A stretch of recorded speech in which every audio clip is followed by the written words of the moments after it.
Thank you so much for joining me again here at Crosspoint platform. Here we discuss on issues around public discourse to try and move and deepen our discussions, public dialogue, public conversations around issues of economics, issues of theology, and issues of both theology, morality, and also issues of rational thought. So thank you so much for joining me. Today I want to talk about what I consider as South Africa's economic pitfalls. There are a lot of opportunities that I think we have, or South Africa has. There are a lot of opportunities that the country has taken up. And part of that, I want to just very quickly scan through that, and then I go into the pitfalls. I think that there are some things that South Africa's economy has gotten things right.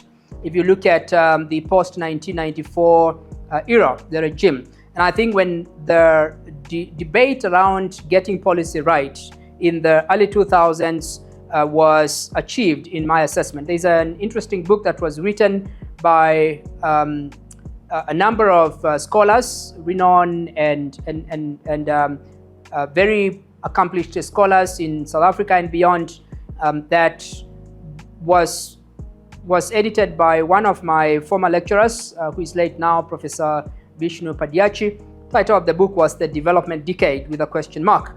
And the answer to that question was that between 1994 to 2004, there was indeed a development decade and getting policy right and arguments and theories right. And I think that was achieved based on the assessment of those scholars.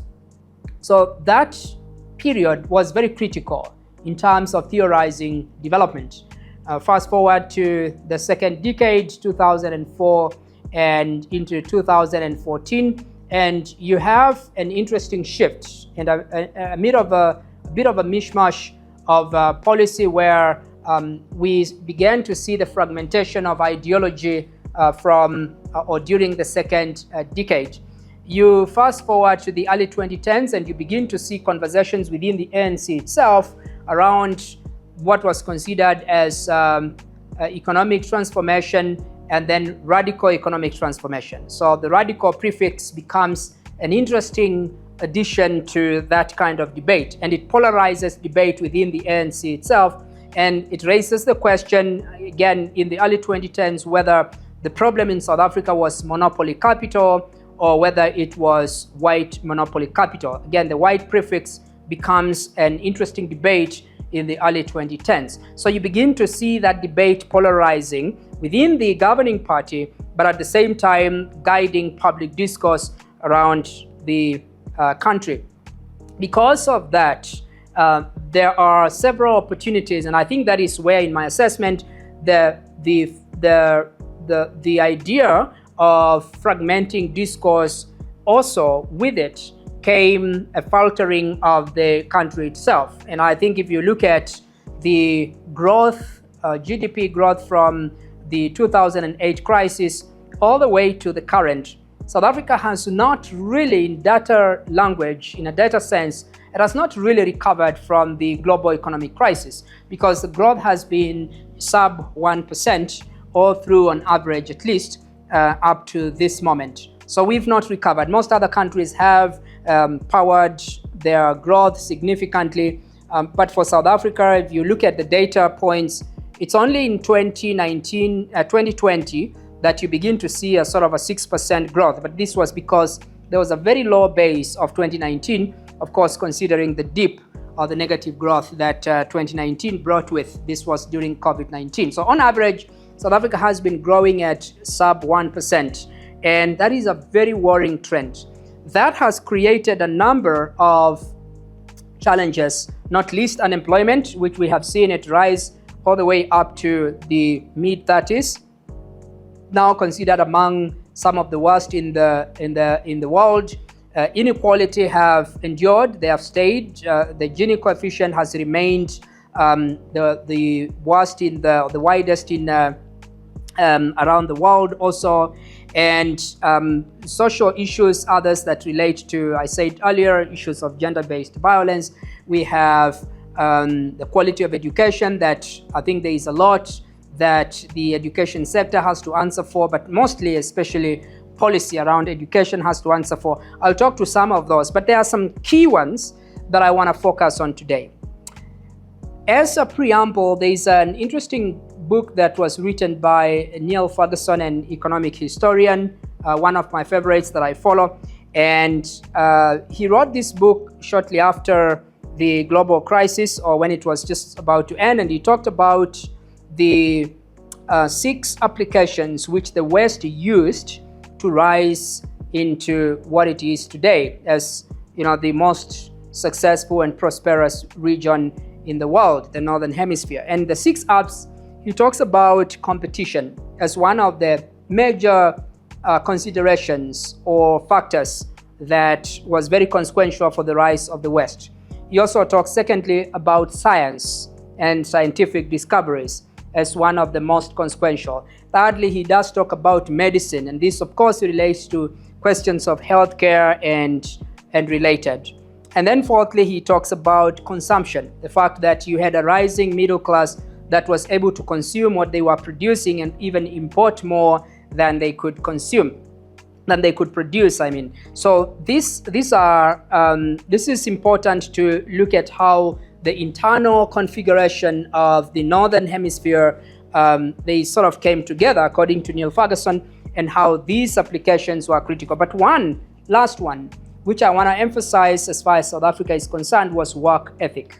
And this was something that Max Weber also recognized as part of the critical factors that made capitalism to thrive in the Northern Hemisphere in the West. And for Max Weber, his argument was largely between Calvinists and Catholics. And Calvinists, in his assessment, they were very focused on work, employing very keen work ethic, because they understood work as a gift from God, and work was a service unto God. And because of that, Max Weber argues that they were therefore, the Calvinists were very successful to advance their careers and their talents, because this was God-given from their point of view. So if we apply these 6 apps that Neil Ferguson, supposing that Ferguson is right, we can argue that South Africa falls short on quite a number of them. And the first is on the question of competition. If you look at how competitive the South African economy is, we have to note that it is the most modernized economy in sub-Saharan Africa. That is given. And this is because of the technological advantages and the advancement around technology in multiple sectors, whether it's agriculture, services, and others. And this is critical. These are critical drivers of the modernization of South African economy. But in terms of internal competition that enables innovations, South Africa is not a very competitive economy. Why I say this is that it is not, I'm not making reference to how competitive the sectors are compared to the rest of the other countries, whether in the region or beyond, but in the sense of how the economy is configured to enable internal market competition so that there are innovations going on. And this has a very strong link to labor skills. I'll talk to that shortly. But on competition, because we are not innovating, because the South African economy has, and as a matter of fact, if you look at the Global Entrepreneurial Monitor reports subsequent 2018 onwards, particularly, you notice that South Africa is among the least entrepreneurial countries in the world. And that is one of the major challenges that the country will have to face. That's one of the pitfalls, the inability to create entrepreneurs who are able to innovate and therefore power new products and production of the economy itself. Because of that, the economy is not able to produce. I spoke earlier about how China has been able to move from being a consuming economy to a producing economy. South Africa is still a consumption economy. It's consuming. It's not where it should be in terms of consumption, but in terms of production, it is far from making that transition to a producing economy. As a matter of fact, a lot of things that are still imported now in South Africa. A very good example is how, and this has a lot to do with management of the economy itself, which I will also talk to in one of the episodes, is the fact that you have the fact that South Africa is a water scarce country, and yet the management of water is a major challenge. This is not anything new. We are not waking up in 2025 to the sudden discovery that South Africa is a water scarce country. This is a problem that has been known for the last century at least. How do we then move our conversation dialogues forward so that we begin to look at different ways of doing things, and not just in terms of water cuts or water rationing? That's not a progressive approach to development by any chance, because manufacturing and agriculture, they need water for them to be able to produce. And because we do not have enough water, we are not managing what we have. We are not even thinking more innovative ways of ensuring that we have water sustainability in the country. That becomes a major pitfall for the country. The second aspect is on electricity, which I think that every South African or every person within the country's borders is aware of the challenges that we face with electricity. And lately, of course, suddenly in 2025, we've had limited rationing of electricity or load shedding, as we call it. The only problem is that that doesn't solve the sustainability of now the cost. So we've tried to solve one problem and created another, which is the cost. And if you consider that entrepreneurs, particularly manufacturers or mining industry that use both water and electricity in a major way, it is difficult to balance your books with high costs of electricity. One of the reasons why South Africa industrialized in the early 20th century was largely because of the provision of cheap electricity. And Eskom, that was created in 1925, was a major engine to industrialization of the country. And you begin to see from there the success of ISCO, which became ArcelorMittal later on, and others. You begin to see the economy moving forward, manufacturing powered forward. But fast forward to the democratic era, and you begin to see a deindustrialization. It's not just the democratic era, but this deindustrialization in South Africa begins from around the 1960s, but accelerates or decelerates in the 21st century. So in 2025, the manufacturing sector has shrunk by half if you consider 1994 as a baseline. So there's something seriously wrong around that kind of movement of the economy, of the industry, of manufacturing in particular. So when you look at the lack of competition, and lack of competition, we are talking about the inability to create more power generating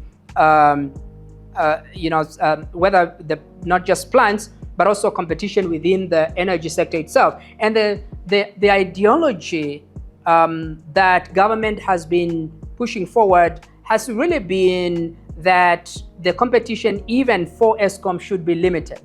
And that is very problematic for any economy. You've really got to look at ways in which those spaces can be open, that there would be competition for purposes of the greater public good, which would mean that the economy would be powered forward. And the same can be made about and around water provision and all of that.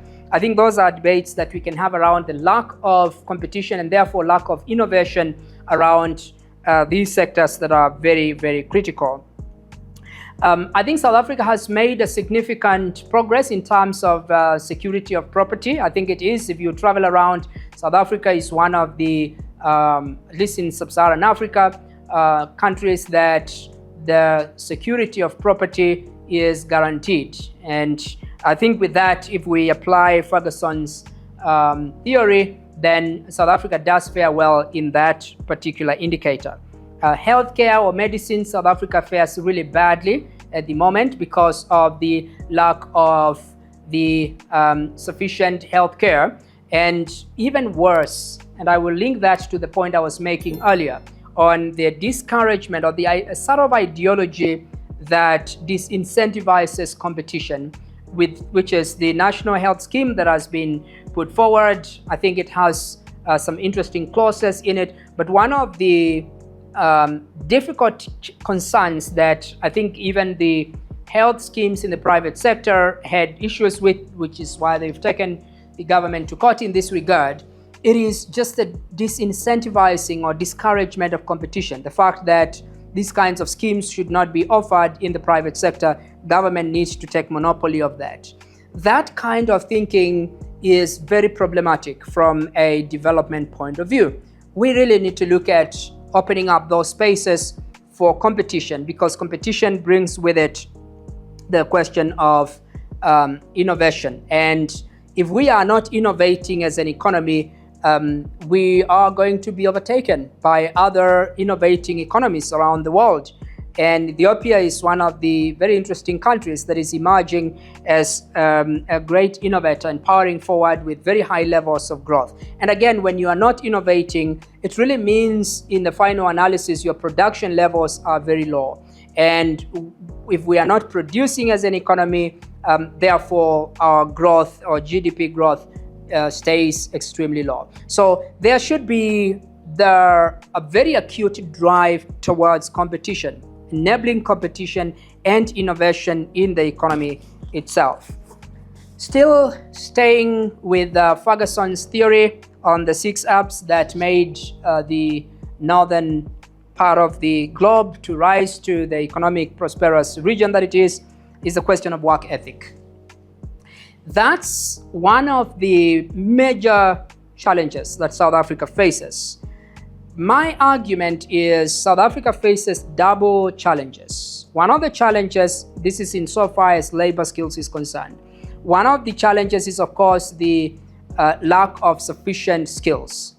But increasingly over time, there has been movement towards labor skills development, skilling labor force, whether professional development or in the academy at the universities. And that has been a gain, one of the advances that are notable in South Africa.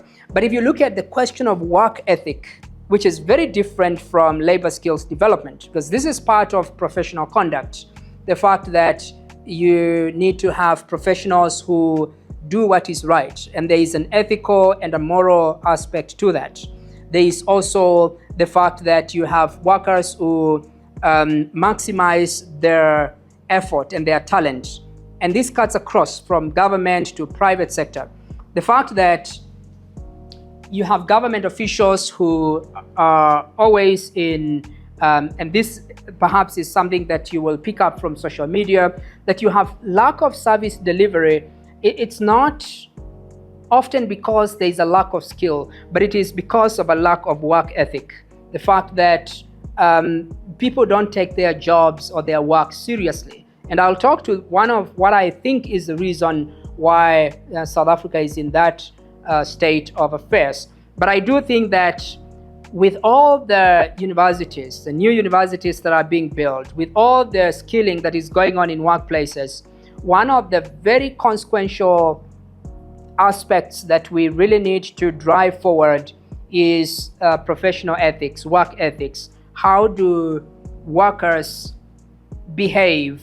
What is the motivation? What are the incentives for a worker, for a labor force? Because with a labor force that is present, yes, available, yes, in the market, but not really delivering or delivering suboptimally, that is a far greater problem that I think we face, even more than the lack of labor force itself. And I think that is something that we've not really engaged as we should. It is something that I will invite you to engage in a much more robust way. How do we deal with this question of work ethics? That is the same case in the private sector, where you have talented labor force, but yet without the professional or the ethical or the moral aspect of self-drivenness, the motivation to work, to deliver, to excel. Because of that, you end up with a mediocrity. And mediocrity is a trend that is not necessarily because there is not sufficient talent. It is an attitude issue. It is a question of people not wanting to, or not investing the best that they could towards excellence. One has to, and I know that's a sensitive issue, but one has to ask, why is that the case? Why is it that we have a major challenge around work ethics in South Africa? And because I'm talking about South Africa, I can project this to some other parts of the continent as well, where the question of excellence does not really feature as a priority for most African workers. But because we are talking to South Africa, that's the case with the country itself, a lack of professional work ethics. So let me link that up with my third point around the question of the channel and the process of skilling labor force. So consider this. You have the academy, which is the major institutions. These are universities, TVET colleges that are responsible to produce a labor force that is responsive to market demands. So there are questions of curriculum here that I think has been talked about. But one of the key issues that I raised in a couple of weeks ago in print media is this question of pass rate, which I think that in my assessment could be where we start to deal with this question of labor skills in South Africa. And with a low pass rate of 30%, none of the other BRICS countries has a 30% pass rate.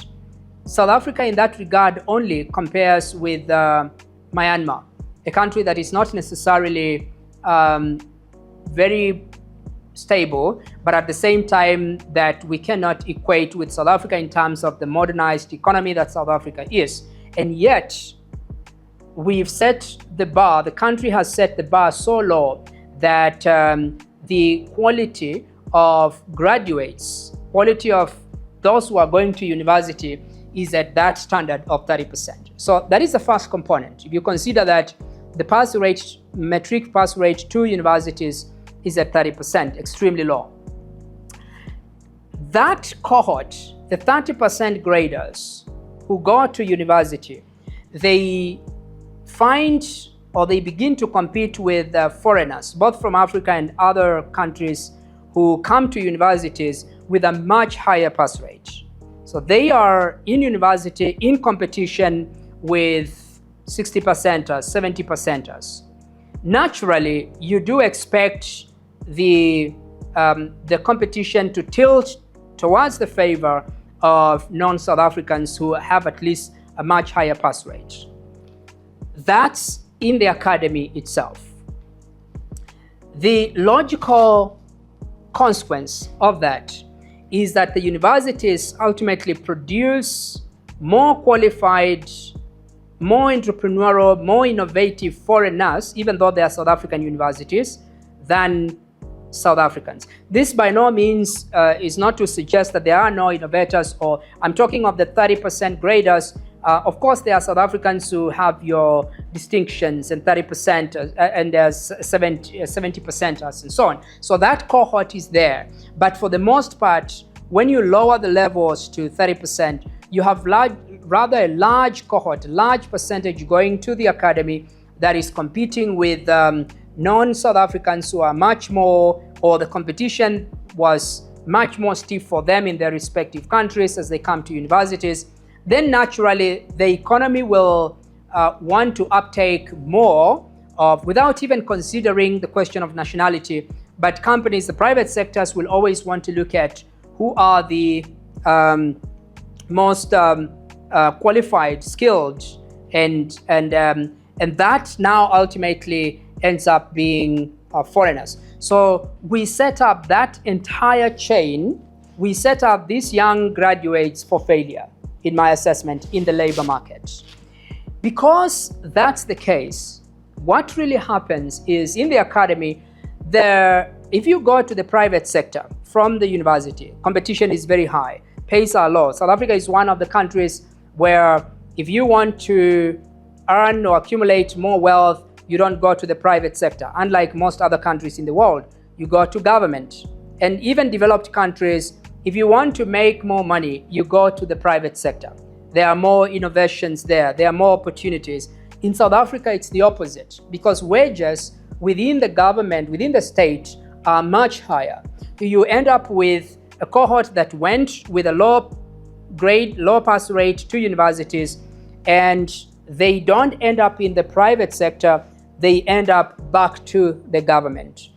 And with that coming back to government, you now have still, consider that those are still those who started off with most of them, at least not all, but most of those who started with your 30% who end up there within the government itself. And the challenge with that is you have a low-skilled labor force within government that is now expected to deliver high-quality basic services. So in the final analysis, you still have a race to the bottom where you have mid-skilled to low-skilled workers or labor force that end up in government with high wages. Now, with the high wages, because of the labor law in South Africa, you have no incentive to move to the private sector. Naturally, if there were low wages within the government and you want to accumulate more wealth or advance your career and make a little bit more money for your family, if the wages were low, there would be a natural attraction of the labor force to the private sector. But that's not the case.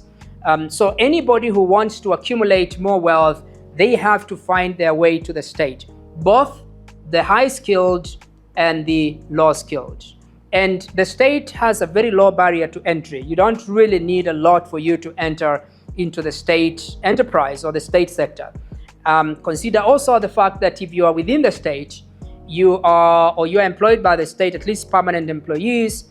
If you are 18 years, your pension at 60 is guaranteed. So with that kind of logic, you realize that there is no incentive whatsoever in South Africa for innovation and private sector growth. So those who end up in the private sector are just a few who don't find jobs in the government or in the state. And when they end up there, there's not much in terms of returns of their talent and input. And ultimately, therefore, you have a private sector that is not able to innovate because the wages are extremely low in the private sector and much higher in the state sector. Now, my theory is that South Africa has that equation wrong.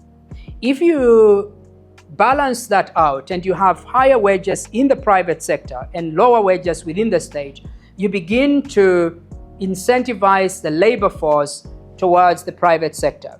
And with the high wages in the private sector and more labor force going to the private sector, you start to see some form of innovation. And then the economy begins to open up and begins to become a producing economy, in my assessment. It doesn't happen overnight, but of course that is something that can be expected as a logical consequence of that kind of equation. So this question on labor skills, my view is that South Africa has the equation wrong in terms of labor skills development.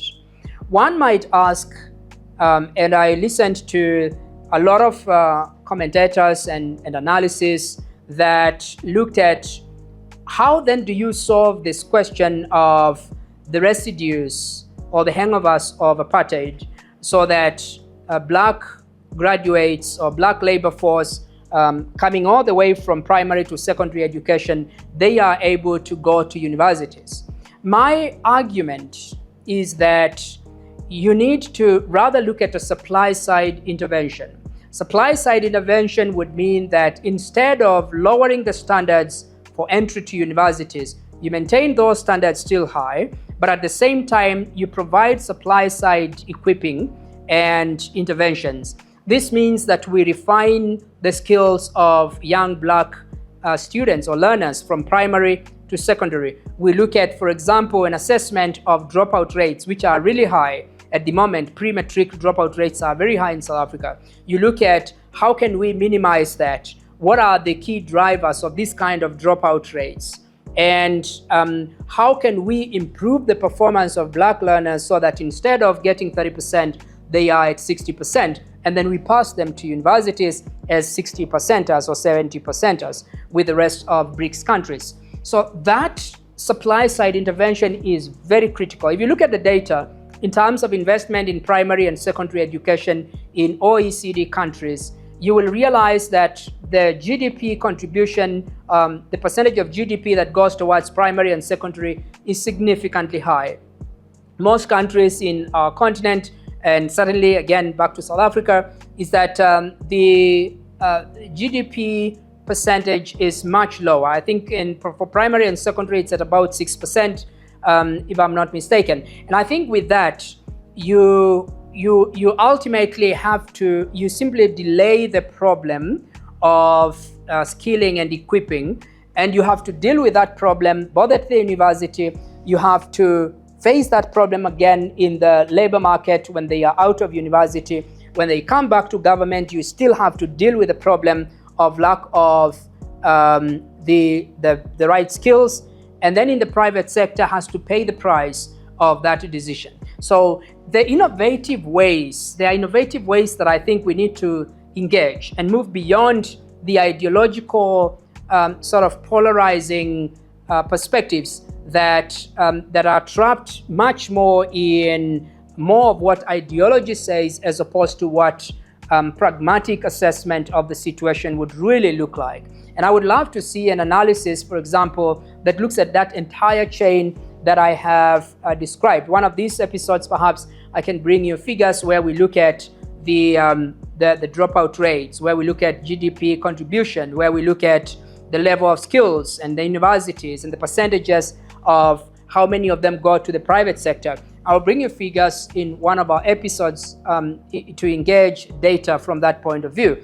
But the rationale is that there is a serious problem or pitfall as far as labor skills development is concerned. And by the way, the chain that I have just described, going all the way from learners in primary to secondary or basic education, coming all the way back to the labor force, then you still have a pushback against migrants who are involved in private sector employment and so on, and some of them even in the informal economy.